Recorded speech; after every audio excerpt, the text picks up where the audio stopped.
read out like in a more concise way. A lot of the time, especially with my to-do list, if I fail to do it, I would beat myself up. I think a lot of people do. It's like there's like always a what's the word? It's like you're obliged to like keep up, and you've got to, especially today, you've got to keep up. You've got to get shit done, and when you don't, you feel like you feel shit about yourself. You feel down, and it's like you feel as if like I'm not disciplined. I'm not resilient. I'm not like I don't have willpower. I keep failing, but you still do have that discipline because you're consistent. Even though you're not consistent in getting shit done, you're consistent in trying to get it done. Yeah. You keep coming back, even though you've failed. You keep coming back, and you keep trying to get shit done. You've got this project, or maybe you've got a goal. Right, I've got a goal to lose £10 in a month. Right, say this person failed at it, and you think, fuck. You have that initial like, down period of feeling shit, but then you show up again. Yeah. You're back in the gym, but then you fail again. But you had got back in the gym. You kept showing up. Yeah, that takes discipline. That itself, the showing up takes discipline. That's the hardest part of actually showing up. Once you've got the momentum and you're actually doing shit, then it gets a bit easier because you're just in the flow. You're doing it. You're in the motion. It's starting. That's the hardest part. Taking the first step. Because what is it? Is it like 27 days forms a habit? So you something like that. Yeah. Yeah. That's what we had way back when. Going to the gym every lunchtime, and then it just became gym lunch. Cool. Yeah. It's once you got that momentum, shit becomes easy when you got the momentum. Yeah. It's starting, and the fact that if you can try to start the hardest, you're going to the hardest part every single time you failed, and you're doing that again and again and again. That's going to be discipline. As long as you keep showing up, you will eventually achieve that goal. Yeah. I think the best piece of advice I give anyone listening to this, if you don't already, start lifting.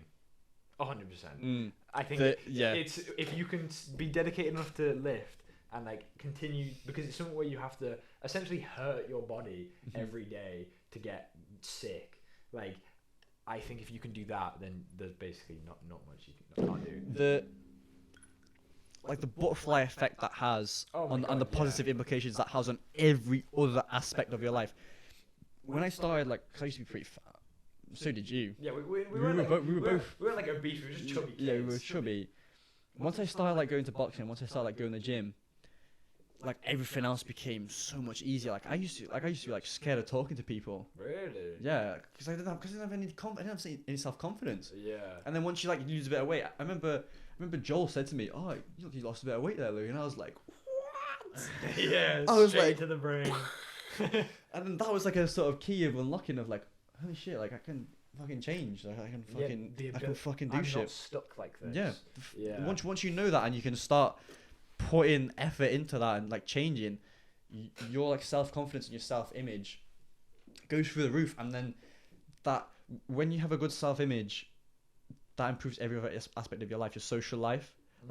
Once I started going to the gym and I became more confident, I made more friends. Yeah. I talked to more people. Legit. Yeah. Damn it. I think because with me, mine was different. I was bullied by everybody. Until puberty struck, and I just got tall and skinny, and my life just went flipped. I remember we used to play tag at lunch, didn't we? Oh my god! And it was always. I'd always get tagged first because I was slow, and then I couldn't run fast. And then we had the whole targeting thing because that was the only way in my head that I could be like, no, it's not me. This game is unfair. Yeah. And then puberty. Yeah, because remember you made this specific rule for you because. To be fair, right? Because they knew I was slow and here we go. They were let's get in. But at the same time, I think I abused it to some point. Yeah, because always the first two people that were caught were on. Yeah, and you were pretty much always the first person to be caught. The targeting rule, by the way, was that you couldn't what was it? You couldn't go for the same person. There was if you were going after a person in tag and they ran into a group of other people who weren't it, that you couldn't continuously go for that same person. It was something you couldn't just be a twat and try and go go for the fat guy. Because Finn used to do that. Finn used to do that to me. I think that's where my beef with Finn started. You got beef with him? Yeah, I've always got beef with You're going to call him out for a scrap on call him out, yeah, Finn, you know where I am. You know where I go to school. I know where you live, bro. Throw a brick through his window.